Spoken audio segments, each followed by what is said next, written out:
Good evening बच्चों। कैसे हैं आप सभी। आपका स्वागत है हमारी YouTube channel study with Shailendra में। और बच्चे हम बात कर रहे हैं प्राचीन भारत के इतिहास के बारे में। तो हमारा इस वीडियो का जो टॉपिक रहने वाला है वो रहने वाला है सिंधु घाटी सभ्यता। क्लियर है ना बच्चा। तो आज का जो हमारा जो वीडियो है इस वीडियो में हम डिस्कस करेंगे सिंधु घाटी सभ्यता के बारे में। क्लियर है। इससे पहले हमारे 4 वीडियो जो है वो हमारे यूट्यूब चैनल पर अपलोड हो चुके हैं प्राचीन भारत के। तो आप जाकर वहाँ से उनको देख सकते हैं। क्लियर है। ये हमारा प्राचीन भारत के इतिहास के अंतर्गत 5वां वीडियो है जिसमें हम डिस्कस कर रहे हैं सिंधु घाटी सभ्यता के बारे में। क्लियर है। तो आइए जान लेते हैं हम सिंधु घाटी सभ्यता के बारे में। ठीक है। तो टॉपिक तो आपको समझ में आ ही गया है कि हम बात किस पर करेंगे, सिंधु घाटी सभ्यता के ऊपर। ठीक है।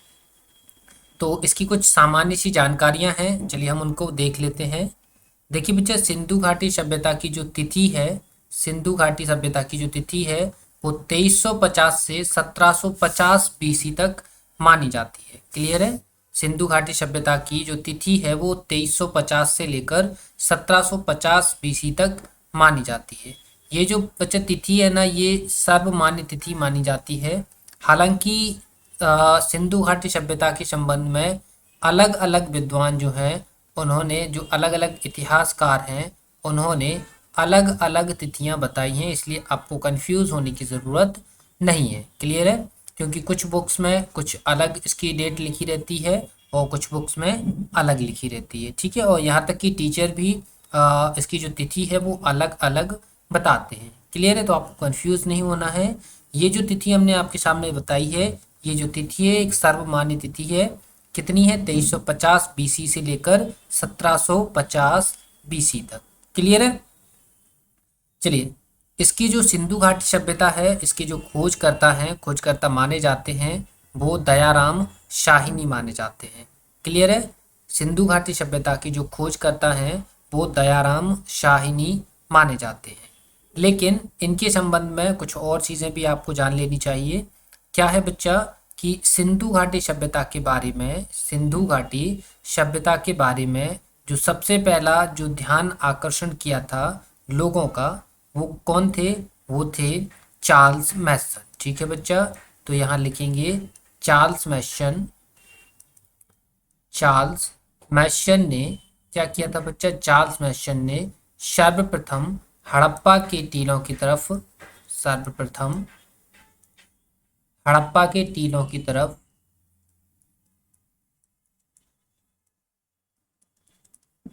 टीलों की तरफ ध्यान दिया। ठीक है बच्चा। ये पॉइंट आप याद रखेंगे। ठीक है। ये पॉइंट आपकी स्लाइड में इंक्लूड नहीं है। तो चार्ल्स मैसन ऐसे पहले व्यक्ति होते हैं जो हड़प्पा की तरफ लोगों का ध्यान आकर्षित करते हैं, हड़प्पा की टीलों की तरफ लोगों का ध्यान आकर्षित करते हैं। इसके बाद इस पूरी प्रोसेस पर चार्ल्स, जो सर जॉन मार्शल जी होते हैं, सर जॉन मार्शल, यहाँ पे लिख देते हैं कौन? John Marshall. इनका नाम आगे मिलेगा आपको आगे की स्लाइड्स में। जो जॉन मार्शल जी हैं, ये जो हैं वो दयाराम साहिनी को आदेश देते हैं और दयाराम साहिनी जो हैं वो इनके निर्देशन में, किसके? जॉन मार्शल के निर्देशन में सर्वप्रथम हड़प्पा की खुदाई करते हैं। ठीक है। एक्चुअल में जिस जगह की खुदाई करी गई थी उस जगह का नामकरण जो है वो हड़प्पा किया गया था। उस जगह का नाम हड़प्पा नामकरण किया गया था, जिस कारण इस पूरी सभ्यता का नाम हड़प्पा सभ्यता रखा गया था। क्लियर है। तो सिंधु घाटी सभ्यता का एक और नाम है, सिंधु घाटी सभ्यता का एक और नाम क्या है बच्चा? हड़प्पा सभ्यता। क्लियर है। तो समझ में आया आपको हड़प्पा सभ्यता क्यों नाम है? क्योंकि जो दयाराम साहिनी जी हैं, इन्होंने सर्वप्रथम जिस क्षेत्र की खुदाई करी थी उस क्षेत्र का जो नामकरण है वो हड़प्पा किया गया था और इस हड़प्पा शहर के नामकरण के आधार पर इस पूरी सभ्यता का नाम हड़प्पा सभ्यता भी कहा गया। क्लियर है। तो यहाँ से 2 पॉइंट आपके क्लियर हो गए हैं। पहला पॉइंट कि सिंधु घाटी सभ्यता की जो सर्वमान्य तिथि है वो कितनी है? 2350 बीसी से लेकर 1750 बीसी। क्लियर है। इसके अलावा बच्चा सिंधु घाटी सभ्यता की जो खोज करता है वो कौन माने जाते हैं? सिंधु घाटी सभ्यता की जो खोज करता है वो दयाराम शाहिनी जी माने जाते हैं। इसी के साथ ही बच्चा एक और पॉइंट आपको यहाँ पर साइड में बताया कि हड़प्पा की टीलों की तरफ सर्वप्रथम किसने ध्यान दिया और किसने ध्यान आकर्षित कराया? तो वो व्यक्ति का नाम है चार्ल्स मैशन। क्लियर है? एक और पॉइंट यहाँ पर आपको पॉइंट ये बताया है कि हड़प्पा की जो खुदाई करवाई गई थी वो किसके निर्देशन में करवाई गई थी? तो वो जॉन मार्शल के निर्देशन में करवाई गई थी। क्लियर है? समझ आ गया होगा। तो फिर देखो बच्चा आगे की बात कर लेते हैं। ये पॉइंट बताया हम आपको पिछले अपने प्रीवियस वीडियो में डिस्कस कर चुके हैं कि जो सिंधु घाटी सभ्यता है वो आद ऐतिहासिक सभ्यता है। कैसी सभ्यता है बच्चा? आद ऐतिहासिक सभ्यता है। इसका रीजन भी हमने आपके साथ डिस्कस किया था कि सिंधु घाटी सभ्यता को आद ऐतिहासिक सभ्यता क्यों कहा जाता है। तो क्यों कहा जाता है बच्चा? क्योंकि आपको बताया था कि ऐसी सभ्यता जिसके पुरातात्विक साक्ष्य हमारे पास हों। कैसे साक्ष्य हों? पुरातात्विक साक्ष्य हों। और कैसे साक्ष्य हों? लिखित साक्ष्य भी हों। लेकिन जो बच्चा लिखित साक्ष्य हो ना, वो ऐसे साक्ष्य हों जो पढ़े नहीं जा सकी हों। ठीक है, पढ़े नहीं जा सकी हों ऐसे साक्ष्यों वाला इतिहास कौन सा इतिहास कहलाता है? आद ऐतिहासिक इतिहास कहलाता है। और बच्चा सिंधु घाटी सभ्यता के अंदर हमें जो लिपि मिली है वो हमने अभी तक पढ़ नहीं पाई है। इट मीन्स हमने अभी तक सिंधु घाटी सभ्यता की लिपि को डिकोड नहीं कर पाया है, जिस कारण सिंधु घाटी सभ्यता जो है वो कैसी सभ्यता बन जाती है? वो सभ्यता बन जाती है बच्चा आद ऐतिहासिक सभ्यता। क्लियर है? तो यहाँ पर इसको इरेज कर देते हैं क्योंकि यहाँ पर जगह नहीं है। ठीक है, तो ये पॉइंट आपको समझ में आ गया होगा क्योंकि ये पॉइंट हम ऑलरेडी डिस्कस कर चुके हैं अपने पुराने वीडियो में। ठीक है, तो सिंधु घाटी सभ्यता बच्चा कैसी सभ्यता है? एक आद ऐतिहासिक सभ्यता है। आद ऐतिहासिक सभ्यता होने का मतलब है कि एक ऐसी सभ्यता की बात कर रहे हैं जिसके पुरातात्विक साक्ष्य और लिखित साक्ष्य हमारे पास दोनों के दोनों मौजूद होते हैं। लेकिन लिखित साक्ष्य ऐसे साक्ष्य हैं जो अभी तक पढ़े नहीं जा सके हैं। क्लियर है बच्चों? इसी के साथ ही बच्चा सिंधु घाटी सभ्यता के अंदर हमको कांसा जो है वो भी मिलता है, जिस कारण कांसे के मिलने के कारण सिंधु घाटी सभ्यता को हम कांस्य युगीन सभ्यता भी बोल देते हैं। क्लियर है? ये कांस्य युगीन सभ्यता क्यों बोला गया? दोबारा से आप सुनेंगे। सिंधु घाटी सभ्यता के अंदर हमको कांसे के सामान भी मिले हैं। इट मीन्स हमको मोहनजोदड़ो के अंदर कांसे की एक मूर्ति भी मिली है, जिस बेस पर हमने कहा है कि सिंधु घाटी सभ्यता के समय पर कांसे की खोज हो चुकी थी, जिस कारण सिंधु घाटी सभ्यता एक कांस्य युगीन सभ्यता भी मानी जाती है। क्लियर है बच्चों?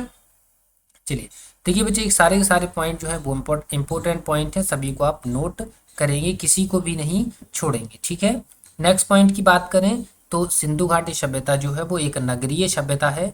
ये तो आप जानते हैं, सिंधु घाटी सभ्यता जो है वो एक नगरीय सभ्यता है। इट मीन्स हम बोल सकते हैं यहाँ पर कृषि और व्यापार और उनके लिए बाजार, ये तीनों चीज़ें उपलब्ध होती हैं। क्लियर है? नगरीय सभ्यता होने का मतलब क्या है? कृषि भी होती है, व्यापार भी होता है और कृषि और व्यापार के लिए बाजार भी होता है। ऐसी सभ्यताएं क्या कहलाती हैं बच्चा? ऐसी सभ्यताएं कहलाती हैं नगरीय सभ्यता। क्लियर है? चलिए यहाँ पर एक और पॉइंट आपको नजर आ रहा है। ऐसा पॉइंट कौन सा नजर आ रहा है? ये आपको नजर आ रहा है ग्रिड पद्धति। तो इसमें क्या था बच्चा कि सिंधु घाटी सभ्यता के अंदर जो है जो मकान होते थे, जो घर होते थे, उनका जो दरवाजा है वो मेन रोड की ओर ना खुलकर मेन रोड से पीछे की ओर खुला करता था। ठीक है, तो अब आपको समझ में आ गया होगा कि ग्रिड पद्धति क्या है। कि ऐसी पद्धति थी जिसमें मकानों के जो दरवाजे हुआ करते थे, जो खिड़कियां हुआ करती थी, वो मेन रोड की ओर ना खुलकर पीछे की ओर खुला करती थी। क्लियर है? तो उम्मीद करते हैं इस स्लाइड में पांचों की पांचों पॉइंट आपको समझ में आ गए होंगे। ये हमारा लास्ट पॉइंट है। ये हमारा पॉइंट क्या है कि सिंधु घाटी जो सभ्यता है वो कैसी सभ्यता है? एक मात्र सत्तात्मक समाज वाली व्यवस्था है। कैसी है बच्चा? मात्र सत्तात्मक समाज वाली व्यवस्था है। आपको मालूम होगा समाज दो तरीके का होता है। एक वो समाज होता है जो पितृसत्तात्मक होता है, जैसे कि वर्तमान में आप बात करेंगे तो वर्तमान का जो समाज है वो एक पितृसत्तात्मक समाज है। लेकिन सिंधु घाटी सभ्यता के समय का जो समाज था वो बच्चा कौन सा समाज था? मातृ सत्तात्मक समाज था। ठीक है, इससे तात्पर्य ये निकलता है कि जो घर की मुखिया होंगी वो कौन होगी? एक माता होंगी, या फिर आप बोल सकते हैं जो महिलाएं होती हैं वो उस समाज को चला रही होंगी। जैसे वर्तमान में देखें तो पितृसत्तात्मक होने का अर्थात मतलब क्या होता है कि घर का जो सबसे बड़ा बुजुर्ग जो व्यक्ति होता है, पुरुष जो होता है, वो क्या होता है? घर का मुखिया होता है। तो इस प्रकार से हम बोल सकते हैं कि पितृसत्तात्मक और मातृसत्तात्मक में क्या क्या डिफरेंस होते हैं। और हमने यहाँ पर देखा है कि सिंधु घाटी जो सभ्यता है वो मात्र सत्तात्मक समाज वाली सभ्यता है। क्लियर है? चलिए, ये उम्मीद करते हैं ये 6 के 6 पॉइंट आपको समझ में आ गए होंगे। ये सिंधु घाटी सभ्यता के बारे में सामान्य सी जानकारी है। क्लियर है? देखिए बच्चा, हमने आपको जो सिंधु घाटी जितना आप जब भी हिस्ट्री पढ़ते हैं बुक्स में बिल्कुल आपको सब कुछ मिल जाता है, लेकिन क्या होता है बुक्स में सारी की सारी चीज़ें अस्त व्यस्त होती हैं। लेकिन हमने आपको एक रेगुलर वे में जिस तरीके से डिज़ाइन होनी चाहिए, आपका नोट्स जिस तरीके से डिज़ाइन होना चाहिए, हम उस तरीके से आपको सारी चीज़ें डिज़ाइन करके दे रहे हैं। इसलिए आप हमारे साथ सपोर्ट बनाए रखिए और हमें बराबर सपोर्ट करते रहिए। ठीक है, ताकि आपके लिए बेहतर से बेहतर कंटेंट हम बना पाएँ। क्लियर है? तो सिंधु घाटी सभ्यता में सामान्य सी जानकारियों के अंदर हमने क्या क्या देख लिया है? हमने देख लिया है सिंधु घाटी सभ्यता की तिथि कितनी है? 2350 बीसी से 1750 बीसी। और हमने देखा है सिंधु घाटी सभ्यता के खोजकर्ता कौन है? दयाराम साहिनी। इन्होंने खोज किसके निर्देशन में करी थी? तो इन्होंने खोज करी थी सर जॉन मार्शल के निर्देशन में। ठीक है, सर्वप्रथम सिंधु घाटी सभ्यता या हड़प्पा के टीलों की तरफ किसने ध्यान आकर्षित किया था? तो किया था चार्ल्स मैशन ने। क्लियर है? सिंधु घाटी सभ्यता कैसी सभ्यता है? आद ऐतिहासिक सभ्यता है। अब आद ऐतिहासिक सभ्यता को हम बार बार नहीं बताएंगे, उम्मीद करते हैं आपको समझ में आ गई है।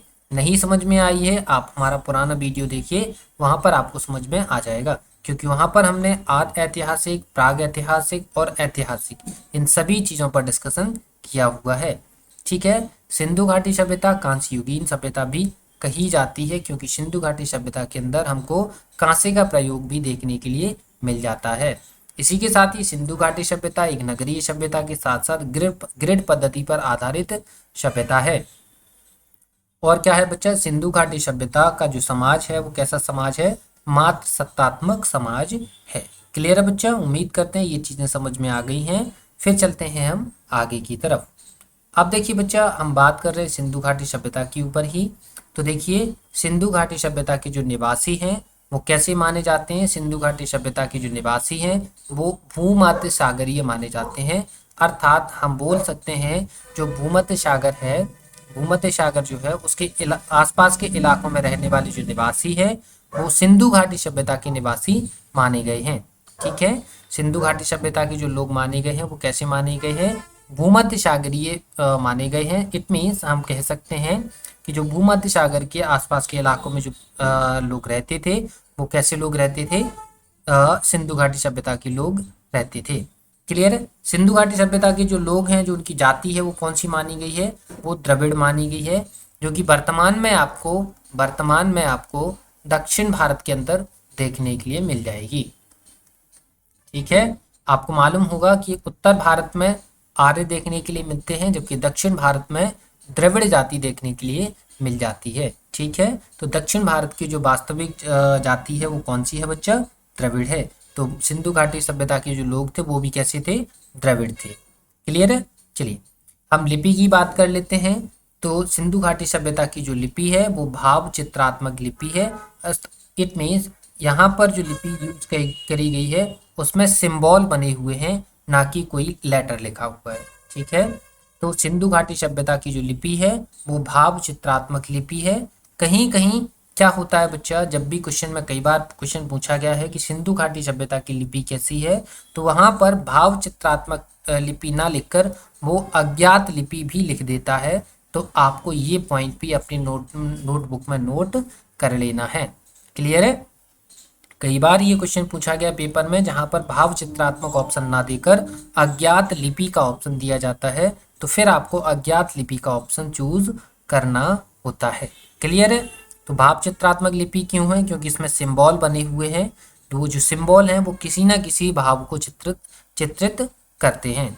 क्लियर है? इसी के साथ ही बच्चा जो सिंधु घाटी सभ्यता की जो लिपि है वो दाईं से बाईं ओर लिखी जाती है, और फिर क्या है बच्चा, जैसे कि एक बार वो कैसे लिखेंगे, दाएं से बाएं की तरफ लिखेंगे, ठीक है, दाईं ओर से बाईं ओर की तरफ लिखेंगे, लेकिन जैसे ही ये दूसरी लाइन खत्म होगी तो फिर बाईं से दाईं ओर लिखी जाएगी। क्लियर है?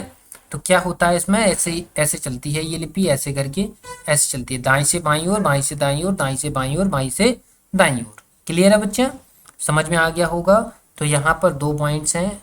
सिंधु घाटी सभ्यता के निवासी कैसे थे? भूमध्य सागरीय थे और द्रविड़ जाति के थे। लिपि कैसी है बच्चा? भाव चित्रात्मक लिपि है, और कैसी है? दाईं से बाईं ओर लिखी जाने वाली लिपि है। क्लियर है? तो इस वाली स्लाइड के सारे डाउट्स आपके क्लियर हो गए हैं। तो फिर चलते हैं हम आगे की तरफ। अब देखिए बच्चा, हम बात कर लेते हैं सिंधु घाटी सभ्यता का विस्तार भारत के किन किन क्षेत्रों में है और कहाँ कहाँ पर है। क्लियर है? तो सबसे पहले हम दिशाओं की बात कर लेते हैं। तो देखिए ये हमारे सामने 4 दिशाएं हैं, जिसमें ऊपर नजर आ रहा है आपको उत्तर, नीचे नजर आ रहा होगा आपको दक्षिण, इधर होता है आपका पूरब, और इधर होता है बच्चा आपका क्या, पश्चिम। क्लियर है? तो विस्तार में हमने क्या किया है कि हमने सिंधु घाटी सभ्यता को कुछ 4 दिशाओं के आधार पर बांटा है, जिसमें ऊपर उत्तर, नीचे दक्षिण, इधर पूरब और इधर पश्चिम। चलिए सबसे पहले हम नाम देख लेते हैं। देखिए बच्चा, पूरब में बात करें तो पूरब में आपको आलमगीरपुर नजर आएगा। ठीक है, पूरब में कौन सा शहर है? पूरब में आलमगीरपुर है, जो कि बच्चा कहाँ पर है? ये उत्तर प्रदेश में मेरठ में है। कहाँ पर है बच्चा? ये उत्तर प्रदेश में मेरठ में। क्लियर है? तो पूरब में सिंधु घाटी सभ्यता का जो पूर्वी विस्तार है वो कहाँ पर है? आलमगीरपुर तक, जो कहाँ पर किस राज्य में आता है? उत्तर प्रदेश में आता है, और मेरठ जिले के अंदर आता है। ठीक है। अगर बच्चा पश्चिम की बात करें तो पश्चिम में सुतकांगेडोर है। पश्चिम में क्या है बच्चा? पश्चिम में आपका सुतकांगेडोर है। ठीक है, ये सुतकांगेडोर आता कहाँ है? तो सुतकांगेडोर बच्चा आता है आपका पाकिस्तान के अंदर। कहाँ पर आता है बच्चा? आता है आपका पाकिस्तान के अंदर। क्लियर है?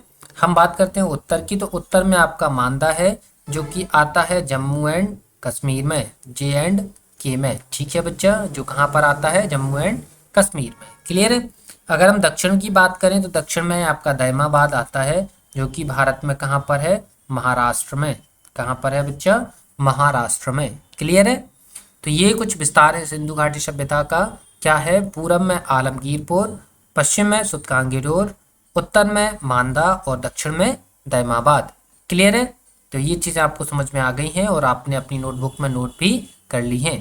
क्लियर है? तो चलते हैं हम आगे की तरफ।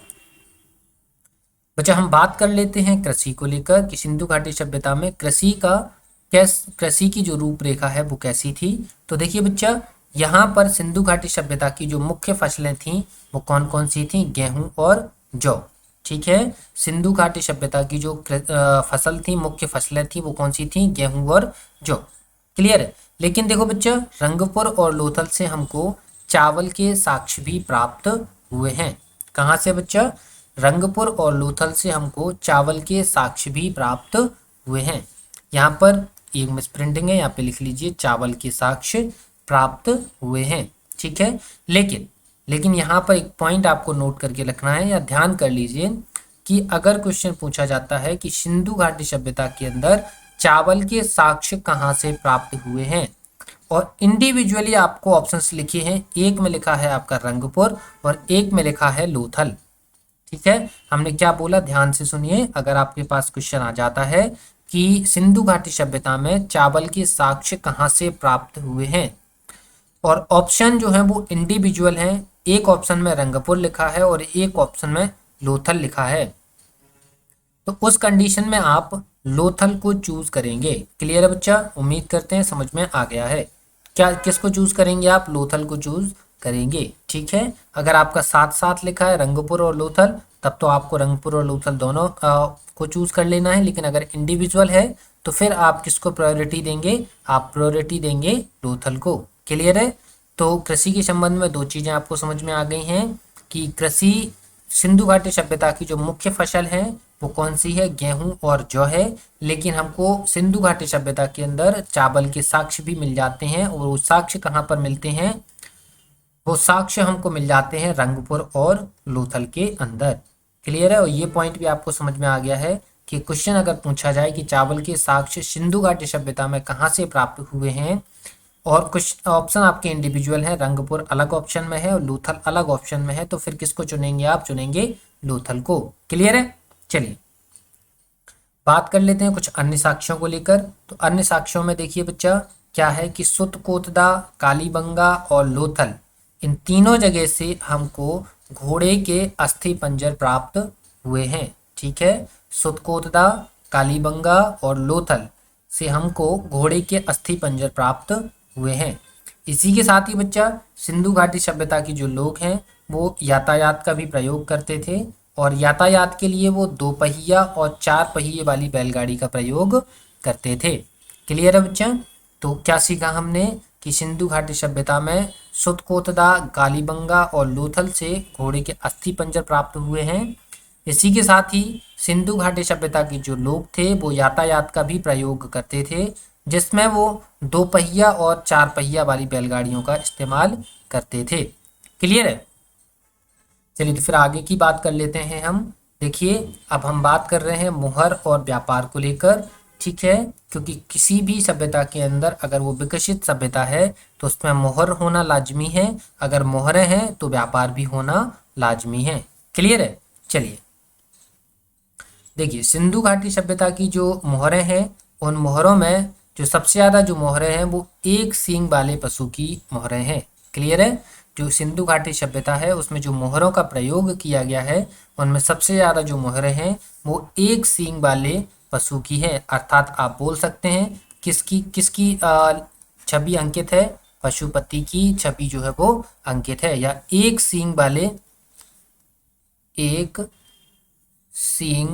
वाले सांड की जो छवि है वो अंकित है। हालांकि ये जो पशुपति, ये जो एक सींग वाला जो सांड होता है या होता है वो क्या होता है? पशुपतिनाथ का सिंबल माना जाता है। तो इसी बेस पे हमने लिख दिया कि किसकी छवि अंकित होती है? पशुपति की। तो इसलिए आपको कंफ्यूज नहीं होना है, ये क्या है? एक सींग वाला सांड जो है उसकी छवि जो है वो अंकित रहती है। क्लियर है? तो हड़प्पा की मोहरों पर सबसे अधिक जो छवि है किसकी अंकित है? एक सींग वाले पशु की। क्लियर है? चलिए यहाँ पर जो मुख्य बंदरगाह है, व्यापारिक, जाहिर सी बात है व्यापार भी होता था।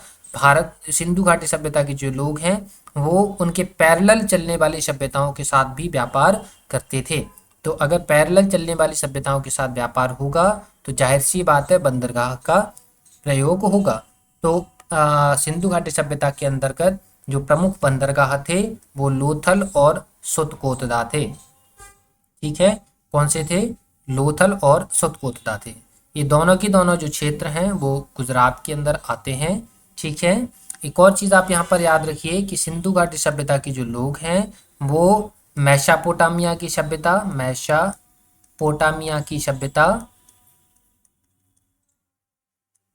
और मिस्र की सभ्यता के साथ भी व्यापार करते थे। किसके साथ बच्चा? मेसोपोटामिया की सभ्यता और मिस्र की सभ्यता के साथ व्यापार करते थे। क्लियर है? समझ में आ गया कि क्या देखा हमने कि हड़प्पा की मोहरों पर सबसे अधिक एक सींग वाले पशु का अंकन है। यहाँ पर हड़प्पा सभ्यता में जो प्रमुख बंदरगाह हैं वो लोथल और सुतकोतदा हैं, जो कि गुजरात के अंदर आते हैं। ठीक है, इसी के साथ ही बच्चा हमने एक पॉइंट और देखा कि सिंधु घाटी सभ्यता के जो लोग हैं वो उन सिंधु घाटी सभ्यता के पैरेलल चलने वाली सभ्यताएं, जिसमें मेसोपोटामिया की सभ्यता और मिस्र की सभ्यता शामिल है, इनके साथ भी व्यापार किया करते थे। क्लियर है? चलिए आगे की बात कर लेते हैं। देखो यहाँ पर एक पॉइंट सामने नजर आ रहा है आपको, ये पॉइंट भी आप नोट करेंगे। इसको यहाँ पे इरेज कर देते हैं। क्या है कि मेसोपोटामिया की सभ्यता की जो अभिलेख हैं, मेसोपोटामिया की जो अभिलेख हैं उसमें सिंधु घाटी सभ्यता के लिए मेलुहा शब्द का प्रयोग किया गया है। किसका प्रयोग किया गया है? मेलुहा शब्द का प्रयोग किया गया है। क्लियर है? समझ में आ गया कि मेसोपोटामिया की जो अभिलेख हैं उसमें सिंधु घाटी सभ्यता के लिए मेलुहा शब्द का प्रयोग किया गया है। क्लियर है? तो फिर बात करते हैं हम आगे की। उम्मीद करते हैं ये तीनों की तीनों पॉइंट आपको समझ में आ गए हैं और आपने अपनी नोटबुक में भी नोट कर लिए हैं। चलिए बात कर रहे हैं हम उपासना की। ठीक है, कि सिंधु घाटी सभ्यता के लोग किसकी उपासना करते थे। तो देखिए बच्चा, सिंधु घाटी सभ्यता के जो लोग हैं वो मातृ देवी की पूजा करते हैं और ये आप डबल स्टार लगा कर लिखेंगे। ये क्वेश्चन ऐसा कोई भी एग्जाम नहीं होगा जिसके अंदर ये क्वेश्चन पूछा ना गया हो। क्लियर है? तो सिंधु घाटी सभ्यता के लोग किसकी उपासना करते थे या किसकी पूजा करते थे? तो वो करते थे मातृ देवी की पूजा। क्लियर है? चलिए, इसी के साथ ही जो सिंधु घाटी सभ्यता के जो लोग हैं वो वृक्ष पूजा और शिव पूजा में भी अपना विश्वास रखते थे। इसका भी हमको साक्ष्य प्राप्त हुआ है। लेकिन सिंधु घाटी सभ्यता से हमको कोई भी जो मंदिर है वो प्राप्त नहीं हुआ है। ठीक है, सिंधु घाटी सभ्यता से हमको कोई भी मंदिर प्राप्त नहीं हुआ है। हालांकि हमको मातृ देवी पूजा के साक्ष्य मिले हैं, वृक्ष पूजा के साक्ष्य मिले हैं, शिव पूजा के साक्ष्य मिले हैं, लेकिन पूरी सभ्यता के अंदर हमको कहीं पर भी मंदिर देखने के लिए नहीं मिला है। हाँ, हमको एक और चीज मिली है सिंधु घाटी सभ्यता के अंदर, वो मिली है स्वास्तिक चिन्ह।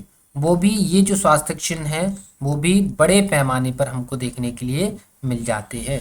ठीक है, समझ में आ गया। नेक्स्ट अगर हम बात करें तो ये वाला जो पॉइंट है इसको भी आप डबल स्टार लगा कर लिखेंगे। ये बहुत ही ज़्यादा इम्पोर्टेंट पॉइंट है कि सिंधु घाटी सभ्यता के जो लोग हैं उनके लिए कुबड़ वाला सांड जो है वो विशेष पूजनीय था।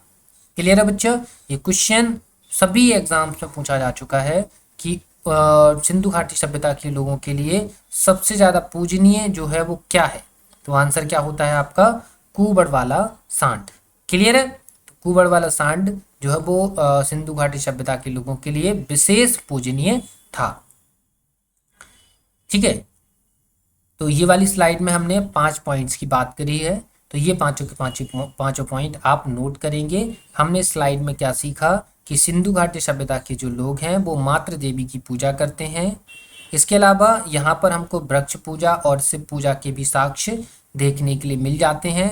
लेकिन पूरी सिंधु घाटी सभ्यता के अंदर हमको कहीं पर भी मंदिर के अवशेष प्राप्त नहीं होते हैं, लेकिन हमको स्वास्तिक चिन्ह जो है वो बड़े पैमाने पर देखने के लिए मिल जाता है। क्लियर है? इसी के साथ ही बच्चा हमने क्या देखा कि सिंधु घाटी सभ्यता के लोगों के लिए कुबड़ वाला सांड जो है वो विशेष पूजनीय था।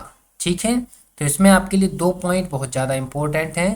पहला पॉइंट आपको ये वाला पॉइंट और सेकंड आपका ये दोनों के दोनों पॉइंट जो हैं इन दोनों से रिलेट करके कई बार अलग अलग एग्जाम्स में क्वेश्चन पूछा जा चुका है। क्लियर है? चलिए, तो आगे की हम बात कर लेते हैं। हम बात कर रहे हैं सिंधु घाटी सभ्यता के कुछ नगरों के बारे में। ठीक है, सिंधु घाटी सभ्यता के नगरों में जितने भी नगरों की खोज करी गई है अभी तक, उनमें सिर्फ 6 नगर ही ऐसे हैं जिनको बड़े नगरों की संज्ञा दी गई है। ठीक है, हमने क्या बोला कि सिंधु घाटी सभ्यता के अंदर अभी तक जितने भी शहरों की खोज करी गई है, इवन भारत और पाकिस्तान को मिलाकर जितने भी शहरों की खोज करी गई है, उन सभी शहरों में 6 शहर सिर्फ ऐसे हैं जिनको बड़े नगरों की संज्ञा दी गई है। तो आइए हम वो 6 शहर देख लेते हैं कौन कौन से 6 शहर हैं। तो ये हमारे टोटल 6 शहर हैं जिनको बड़े शहरों की संज्ञा दी गई है। इसमें एक Mohenjodaro, second Harappa, and next one Ganeriwala, and next Dholavira, and next Rakhigarhi, and next कौन सा है? कालीबंगा। ये हमारे 6 शहर ऐसे हैं जिनको बड़े नगरों की संज्ञा दी गई है। ठीक है, इसी के साथ ही बच्चा यहाँ पर एक पॉइंट आप लिख लेते हैं। पॉइंट क्या है कि स्वतंत्रता प्राप्ति के पश्चात हड़प्पा संस्कृति के सर्वाधिक जो स्थल अगर भारत में खोजे गए हैं तो भारत में जो सर्वाधिक स्थल मिले हैं वो गुजरात के अंदर देखने के लिए मिले हैं। क्लियर है? क्या पॉइंट था, इस पॉइंट को अभी आप बिल्कुल स्टार लगा कर लिखेंगे कि स्वतंत्रता प्राप्ति के पश्चात हड़प्पा संस्कृति के अगर किसी स्थल को भारत के अंदर खोजा गया है तो उनमें सर्वाधिक स्थल जो है वो कहाँ पर प्राप्त हुए हैं, वो प्राप्त हुए हैं बच्चा गुजरात के अंदर। क्लियर है। चलिए उम्मीद करते हैं ये चीजें आपको समझ में आ रही हैं। तो फिर बात करते हैं हम आगे की। देखिए बच्चे, अब हम बात करेंगे सिंधु घाटी सभ्यता और उनकी विशेषताओं के बारे में। ठीक है, यहाँ पर बच्चा जितनी भी फैक्चुअल इन्फॉर्मेशन हम आपको देने वाले हैं वो पूरी की पूरी इन्फॉर्मेशन आपके लिए इम्पोर्टेंट है, क्योंकि हमने आपके लिए अननेसरी कोई भी इन्फॉर्मेशन इसमें ऐड करने की कोशिश नहीं की है। ठीक है, हम बच्चा आपको उतनी ही इन्फॉर्मेशन प्रोवाइड करवाते हैं जितनी की एग्जाम्स के पॉइंट ऑफ व्यू से इम्पोर्टेंट होती है। आपके लिए कोई भी अननेसरी चीज़ें हम आपके लिए पेश नहीं करते हैं, फिर वो किसी भी सब्जेक्ट से रिलेटेड हो। ठीक है, तो आप किसी भी चीज़ को ये सोचकर ना छोड़ें कि ये हमारे लिए इम्पोर्टेंट नहीं है, वो कहीं ना कहीं आपके लिए इम्पोर्टेंट है। इसलिए हम आपके लिए उन सारी चीज़ों को लेकर आते हैं। क्लियर है।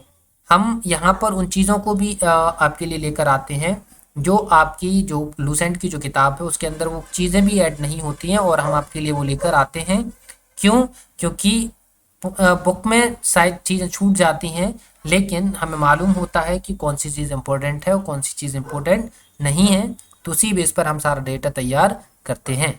क्लियर है। तो यहाँ पर हम लूसेंट जो बुक की बात कर रहे हैं वो एक रेफरेंस के तौर पर बात कर रहे हैं कि हम लूसेंट की बुक से पढ़ रहे हैं, लेकिन उसमें बहुत सारा ऐसा डेटा होता है जो लूसेंट से बाहर का होता है। इट मीन्स लूसेंट पे इंक्लूड नहीं होता है। क्लियर है बच्चों। तो अब हम बात करने वाले हैं क्या, शहर और उनकी विशेषताओं के बारे में। तो सबसे पहला शहर हड़प्पा है हमारे सामने। इस हड़प्पा शहर की खोज की बात करें तो इसकी खोज किसने करी थी? इसकी खोज करी थी दयाराम साहनी जी ने। और कब की थी? 1921 में की थी, जिसके बारे में हम ऑलरेडी बात कर चुके हैं। ठीक है। इसके बाद हड़प्पा की जो खोज दयाराम साहनी जी ने करी थी, लेकिन किसके निर्देशन में करी थी? सर जॉन मार्शल के नेतृत्व में करी थी, या सर जॉन मार्शल के निर्देशन में हड़प्पा सभ्यता की खोज दयाराम साहनी जी ने की थी। इस बारे में भी हम अपनी पहली स्लाइड में ही चर्चा कर चुके हैं। इसके अलावा हड़प्पा जो है वो सिंधु घाटी सभ्यता का पहला शहर है, जिस कारण सिंधु घाटी सभ्यता का जो नाम है वो क्या रखा गया है? वो नाम हड़प्पा सभ्यता भी रखा गया है। क्लियर है। तो आपको समझ में आया है कि सिंधु घाटी सभ्यता का नाम हड़प्पा सभ्यता भी क्यों कहा गया है, क्योंकि जिस शहर को सबसे पहले खोजा गया था उस शहर का नाम हड़प्पा रखा गया। इस आधार पर हमने इस सभ्यता को नाम दिया है हड़प्पा सभ्यता। क्लियर है। इसी के साथ ही बच्चा फिर हड़प्पा सभ्यता के बाद सबसे ज्यादा जो शहर खोजे गए हैं, सबसे ज्यादा जो शहर खोजे गए हैं वो सभी शहर सिंधु नदी तंत्र में खोजे गए हैं। ठीक है। हड़प्पा शहर के बाद सबसे ज्यादा जो शहर खोजे गए हैं वो सिंधु नदी तंत्र में खोजे गए हैं, जिस कारण जिस कारण इस सभ्यता को हमने एक और नाम दिया था, वो नाम था सिंधु घाटी सभ्यता। आया आपको समझ में? ठीक है। हड़प्पा सभ्यता के बाद इसे सिंधु घाटी सभ्यता क्यों नाम दिया गया? क्योंकि इस सभ्यता के सबसे ज्यादा जो शहर हैं वो सिंधु नदी तंत्र में खोजे गए हैं, जिस कारण इस सभ्यता का नाम सिंधु घाटी सभ्यता भी रखा गया। क्लियर है। चलिए देखिए, ये जो हड़प्पा है वो पाकिस्तान के अंदर उपस्थित है, मोंटगोमरी जिला है। ठीक है। ये जो हड़प्पा सभ्यता जो है वो रावी नदी के तट पर स्थित है। इसी के साथ ही हड़प्पा सभ्यता में बच्चा शवों को दफनाने की प्रथा प्रचलित थी। क्लियर है। क्या था? हड़प्पा जो शहर था, यहाँ पर शवों को दफनाने की प्रथा जो है हमको देखने के लिए मिल जाती है। क्लियर है। तो यहाँ पर कितनी चीजें आपको सीखने के लिए मिली हैं? 6 चीजें। तो आपको 6 पॉइंट जो है वो सारे के सारे पॉइंट जो है वो इम्पोर्टेंट हैं, तो किसी भी पॉइंट को आपको छोड़ना नहीं है। तो हड़प्पा सभ्यता की खोज किसने करी है? हड़प्पा सभ्यता की खोज की है दयाराम साहनी ने। कब की है? 1921 में। किसके निर्देशन में की है? सर जॉन मार्शल के। ये क्या है? हड़प्पा सभ्यता का पहला शहर है चूंकि सबसे पहले खोजे जाने के कारण और इस शहर का नामकरण हड़प्पा रख किया गया। इस आधार पर इस पूरी सभ्यता का नाम हड़प्पा सभ्यता भी रखा गया। हड़प्पा शहर पाकिस्तान के अंदर मांटगोबरी जिले में उपस्थित है। ये जो शहर है, हड़प्पा जो शहर है, वो रावी नदी के तट पर स्थित है। इसी के साथ ही यहाँ पर शवों को दफनाने की प्रथा का भी चलन हमको देखने के लिए मिल जाता है। क्लियर है? तो फिर बात करते हैं हम आगे की। देखिए, अब बात करेंगे हम मोहनजोदड़ो की। तो देखिए बच्चा, मोहनजोदड़ो का अर्थ होता है मृतकों का टीला। क्या होता है बच्चा? मृतकों का टीला। तो ये पॉइंट भी आप नोट करेंगे। तो मोहनजोदड़ो का अर्थ क्या होता है बच्चा? मृतकों का टीला। आपने अभी देखा कि हड़प्पा सभ्यता की खोज कब हुई थी? हड़प्पा सभ्यता की खोज हुई थी 1921 में। किसने की थी? दयाराम साहनी जी ने। किसने की थी? दयाराम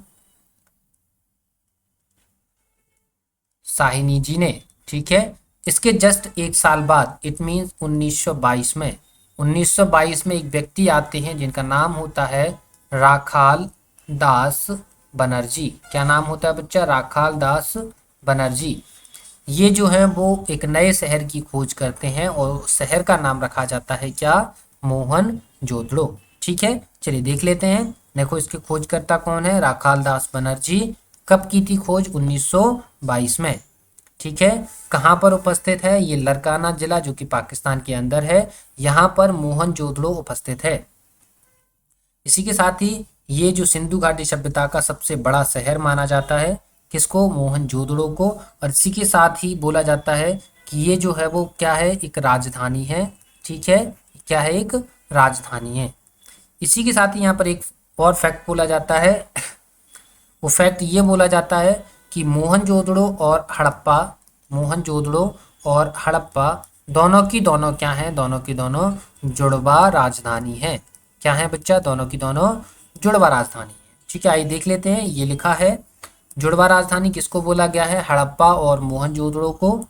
इसी के साथ ही मोहनजोदड़ो में स्नानागार प्राप्त हुआ है। क्या प्राप्त हुआ है? एक बड़ा स्नानागार प्राप्त हुआ है। और क्या प्राप्त हुआ है? एक कांसे की मूर्ति। ठीक है, क्या प्राप्त हुआ है? एक कांसे की मूर्ति यहाँ पर हमको प्राप्त हुई है। ठीक है, इस कांसे की मूर्ति के प्राप्त होने के कारण कहा गया है कि ये जो सभ्यता है वो कैसी सभ्यता है? एक कांस्य युगीन सभ्यता है। कैसी है बच्चा? कांस्य युगीन सभ्यता है। क्यों बोला गया है अब आपको समझ में आ गया होगा। और हमने पहली स्लाइड में भी आपको ये जो कंफ्यूजन है वो सॉल्व किया था। क्लियर है? तो मोहनजोदड़ो के बारे में क्या समझ में आया कि मोहनजोदड़ो है, मोहनजोदड़ो का जो अर्थ होता है वो क्या होता है? मृतकों का टीला। क्लियर है? मोहनजोदड़ो के बारे में और क्या देखा कि इसकी जो खोज करता है वो राखाल दास बनर्जी है, जिन्होंने 1922 में मोहनजोदड़ो की खोज की थी। ये जो मोहनजोदड़ो है वो कहाँ पर उपस्थित है? वो लरकाना जिला जो कि पाकिस्तान के अंतर्गत आता है, यहाँ पर मोहनजोदड़ो उपस्थित है। ठीक है, किस नदी के तट पर स्थित है? तो ये सिंधु नदी के तट पर स्थित है। मोहनजोदड़ो को सिंधु घाटी सभ्यता का सबसे बड़ा शहर घोषित किया गया है, क्योंकि इसका एरिया ज़्यादा है। तो इस हिसाब से मोहनजोदड़ो जो है वो सिंधु घाटी सभ्यता का सबसे बड़ा शहर है, जिस कारण इसे सिंधु घाटी सभ्यता की राजधानी माना गया है। लेकिन इसके बारे में एक और फैक्ट बोला गया है, वो यहाँ पर लिखा है क्या? कि मोहनजोदड़ो और हड़प्पा को जुड़वा राजधानी कहा जाता है। मोहनजोदड़ो से हमको एक बड़ा स्नानागार और एक कांसे की मूर्ति मिलती है।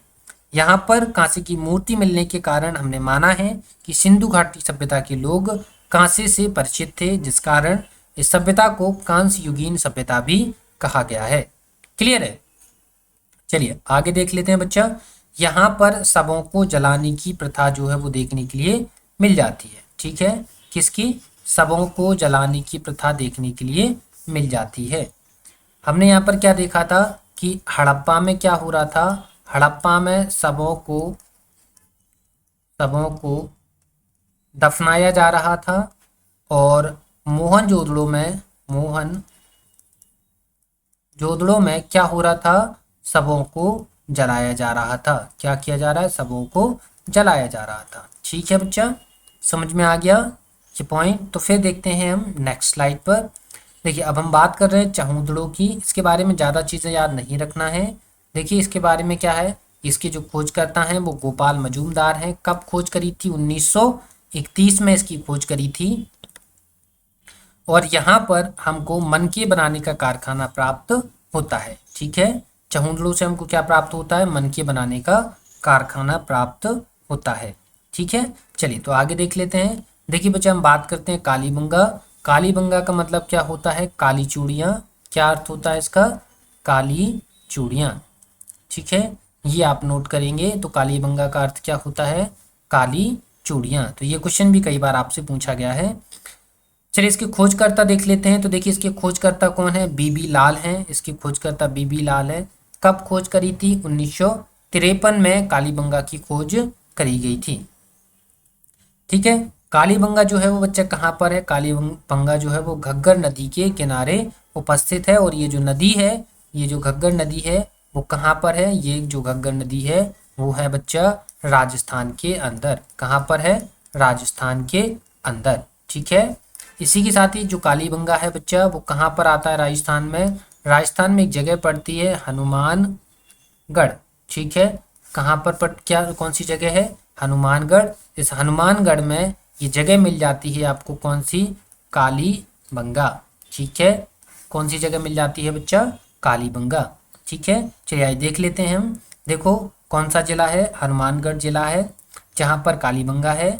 ठीक है, यहाँ पर ये आपके लिए इम्पोर्टेंट है कि यहाँ पर अग्निकुंड प्राप्त हुआ है। और इसी के साथ एक और पॉइंट इम्पोर्टेंट है आपके लिए कि यहाँ पर जो है वो कालीबंगा एक ऐसा क्षेत्र था, एक ऐसा शहर था जहाँ पर इसका जो निचला शहर है वो भी किले से घिरा था। और निचले शहर में बच्चा कौन रहता था? रहती थी सामान्य जनता या सामान्य लोग। मतलब कालीबंगा एकमात्र ऐसा शहर था जहां पर सामान्य लोगों के रहने का जो क्षेत्र था वो भी किससे घिरा हुआ था? वो भी किले से घिरा हुआ था। ठीक है, इसी के साथ एक और पॉइंट यहाँ पर इम्पोर्टेंट है, वो ये है कि यहाँ पर जुते हुए खेतों के साक्ष्य प्राप्त हुए हैं। तो यहाँ पर आपके लिए ये दो पॉइंट जो है वो वेरी वेरी इंपॉर्टेंट हैं कि यहाँ पर अग्निकुंड प्राप्त हुआ है और जुते हुए खेत प्राप्त हुए हैं। इसी के साथ ही ये पॉइंट्स भी आपके लिए इंपॉर्टेंट हैं, लेकिन ये दोनों पॉइंट आपके लिए वेरी वेरी इंपॉर्टेंट हैं। क्लियर है? तो कालीबंगा क्या है? कालीबंगा की खोजकर्ता कौन है? बीबी लाल हैं। कब खोज करी थी? 1953 में। किस नदी के किनारे? घग्गर नदी के किनारे। किस जिले में? हनुमानगढ़ जिले में। यहाँ पर क्या प्राप्त हुआ है? अग्निकुंड प्राप्त हुआ है। जुते हुए खेतों के साक्ष्य प्राप्त हुए हैं। और यहाँ पर एकमात्र ये ऐसा शहर है जहाँ पर सामान्य लोगों के रहने का क्षेत्र भी एक किले से घिरा हुआ था। क्लियर है बच्चा? चलिए आगे चलते हैं फिर हम। देखो आगे हमारे पास रंगपुर है। तो इसके बारे में सिर्फ इतना सा याद रखना है कि खोजकर्ता कौन है? रंगनाथ राव। ठीक है, कहाँ पर पड़ता है? ये काठियावाड़ जिले में पड़ता है। ये याद करें भी ना करें तो कोई दिक्कत नहीं है। ठीक है, आगे हम बात करते हैं रोपड़ की। रोपड़ कहाँ है बच्चा? रोपड़ जो है पंजाब के अंदर आता है। पंजाब का एक जिला भी है और सिंधु घाटी सभ्यता का एक क्षेत्र भी है। क्लियर है? तो देखिए इसके खोजकर्ता यज्ञदत्त शर्मा है। ठीक है, कहाँ पर है? ये सतलज नदी के किनारे है। और कहाँ पर है? रोपड़, जो कि जिला पंजाब के अंदर आता है। ठीक है, चलिए आगे देख लेते हैं। हम बात करते हैं लोथल की। लोथल जो है बच्चा वो क्या है? ये आता है गुजरात में। कहाँ पर आता है? गुजरात में आता है। और ये जो है वो एक क्या है? बंदरगाह है। क्या है? बंदरगाह है। इट मीन्स एक पोर्ट है। किसका? इंडस वैली सिविलाइजेशन का। ठीक है, किसका पोर्ट है? सिंधु घाटी सभ्यता का। चलिए यहाँ देख लेते हैं। देखो खोजकर्ता रंगनाथ राव, स्थान अहमदाबाद। क्या है? ये एक प्रमुख बंदरगाह है और यहाँ से चावल के साक्ष्य हमको प्राप्त हुए हैं। ये हमने आपको पहले ही बता दिया है। क्लियर है? चलिए आलमगीरपुर अगला है। ये क्या है? सबसे पूर्वी बिंदु है। किसका? सबसे पूर्वी बिंदु है किसका? सिंधु घाटी सभ्यता का। कहाँ पर है ये? ये है आपका मेरठ में। ठीक है, और किस नदी के किनारे है? ये है हिंडन नदी के किनारे। ठीक है, चलिए देख लेते हैं। देखिए खोजकर्ता यज्ञदत्त शर्मा। खोजकर्ता कौन है बच्चा इसके? खोजकर्ता है इसके यज्ञदत्त शर्मा। कब करी थी खोज इनने? 1958 में। इसी के साथ ही किस नदी के किनारे है? हिंडन नदी के किनारे है। और क्या है? मेरठ में ये स्थान आता है। ठीक है, चलिए देखिए ये क्या है? सभ्यता का पूर्वी बिंदु है, जो कि हम पहले ही ऑलरेडी डिस्कस कर चुके हैं।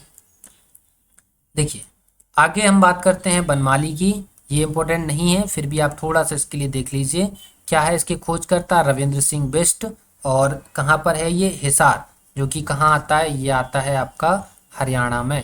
कहाँ पर आता है बच्चा? ये आता है हरियाणा में। ठीक है, फिर है आपका धोलावीरा। धोलावीरा, इसके खोजकर्ता भी रविंद्र सिंह बिष्ट हैं। ये कहाँ आता है? कच्छ, जो कि कहाँ पड़ता है? गुजरात में। ठीक है, चलिए फिर आप बात करते हैं हम राखीगढ़ी की। तो राखीगढ़ी कहाँ है? हिसार, जो कि कहाँ आता है? हरियाणा में। कहाँ आता है बच्चा? हरियाणा में। क्लियर है? तो ये आपके कुछ पॉइंट्स थे जो आपको याद करने थे। तो स्थान और विशेषताएं आपको मालूम चल गई हैं।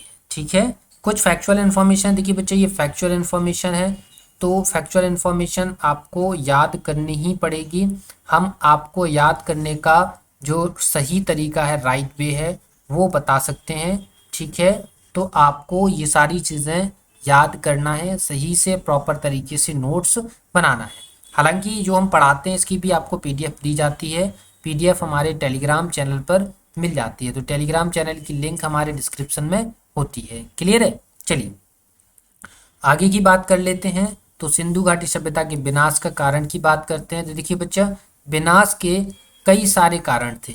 एक कारण नहीं है, कई सारे कारण हैं, जिसमें एक कारण ये है, एक है बाहरी आक्रमण। किसने किया था बाहरी आक्रमण? आर्यों द्वारा। माना गया था कि आर्यों ने भारत पर सिंधु घाटी सभ्यता पर आक्रमण किया या सिंधु घाटी सभ्यता के लोगों पर आक्रमण किया, जिस कारण ये सभ्यता समाप्त हो गई। एक तो ये माना जाता है, इसके अलावा ये माना जाता है कि यहाँ पर भीषण अकाल पड़ा, जिस कारण इसकी सिंधु घाटी सभ्यता समाप्त हो गई। माना जाता है कि बाढ़ आई, बाढ़ के कारण जो है वो सिंधु घाटी सभ्यता की समाप्त हो गई। ठीक है, लेकिन इसमें सबसे प्रभावी जो कारण माना जाता है वो माना जाता है बाढ़ का। ठीक है, देखो यहाँ पर लिखा भी है कि सिंधु घाटी सभ्यता के विनाश का एक प्रमुख कारण क्या था? बाढ़ था। ठीक है, समझ में आ गया होगा। तो आज के सेशन में इतना ही काफ़ी है। तो उम्मीद करते हैं वीडियो पसंद आया होगा। वीडियो की चीज़ें आपको पसंद आई होंगी। वीडियो पसंद आए तो वीडियो को लाइक ज़रूर करिए, वीडियो को शेयर करिए और चैनल को सब्सक्राइब करना बिल्कुल भी मत भूलिए। ठीक है बच्चा, हम कोशिश कर रहे हैं आपके लिए कि आपके लिए बेहतर से बेहतर कंटेंट लाया जा सके। आपको ऐसा कंटेंट लाया जा सके ताकि आप एक बार अपने नोट्स तैयार करें तो आपको बार बार कहीं भी कोचिंग जाने की ज़रूरत ना पड़े। हमारे पास उतने इंस्ट्रूमेंट नहीं हैं ताकि हम आपको बहुत ज़्यादा अच्छी फैसिलिटी प्रोवाइड करवा पाएँ, लेकिन आप हमारे साथ सपोर्ट करेंगे तो हम आपके लिए बहुत ही जल्द, बहुत ही शानदार जो है चीज़ें पेश करेंगे। लेकिन फ़िलहाल हम जो भी चीज़ें प्रोवाइड कर रहे हैं वो पूरा का पूरा जो कंटेंट है वो क्वालिटी कंटेंट है। आप वीडियो की चमक धमक पर ना जाएं, आप क्वालिटी चेक करें कि कंटेंट की क्वालिटी कैसी है। क्लियर है बच्चा? उम्मीद करते हैं आपको चीज़ें समझ आ रही हैं, पसंद आ रही हैं, आप अपने नोट्स को तैयार कर रहे हैं। तो मिलते हैं आपसे नेक्स्ट वीडियो में, तब तक के लिए धन्यवाद।